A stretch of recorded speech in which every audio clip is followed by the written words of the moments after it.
My name is Jane Harrington, and this part of my life begins when I turn 12.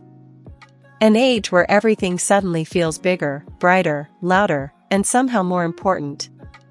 If childhood was a warm sunrise, then 12 to 15 felt like the first golden morning light hitting my face, a slow realization that I was no longer just a little girl. I was becoming something else. A version of myself I had never met before. At 12, I discovered the magic of independence. Small independence, but independence nonetheless.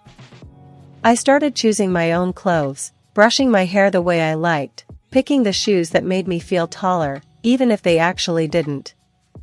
I would stand in front of the mirror every morning and whisper to myself, "Jane Harrington, you're growing, and you're glowing."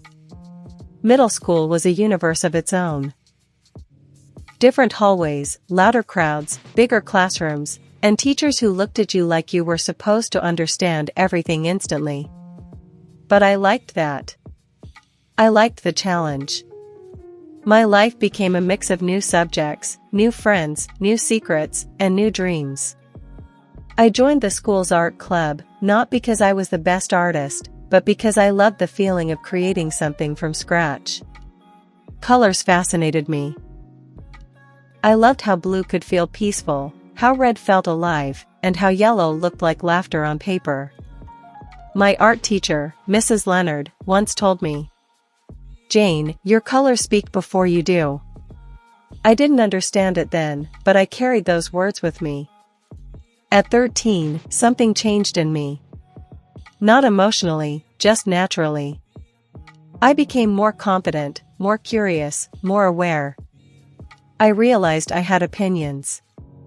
I realized I had things I wanted to say. I realized I could stand up for myself.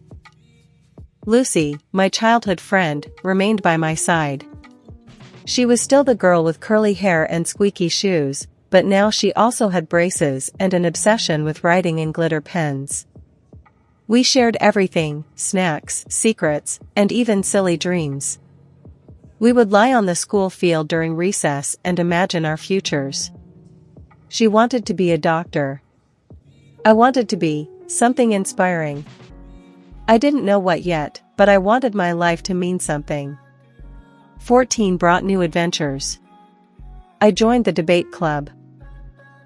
Not because I loved arguing, but because I loved expressing myself.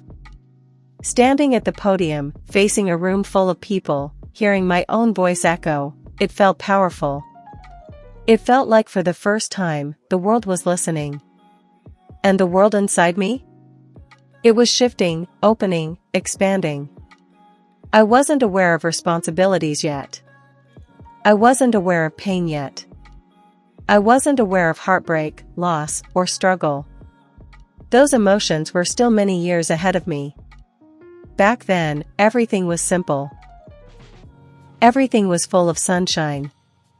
At 15, I felt like I had finally grown into my own colors. Not completely, no. But enough to know that I was becoming someone I liked. Someone I respected. Someone I looked forward to meeting in the future.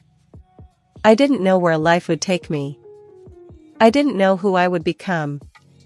I didn't know that one day, many years later, at the age of 65, I would sit down and tell my story to the entire world. But at 15, all I knew was this. I'm Jane Harrington, and my story has just begun.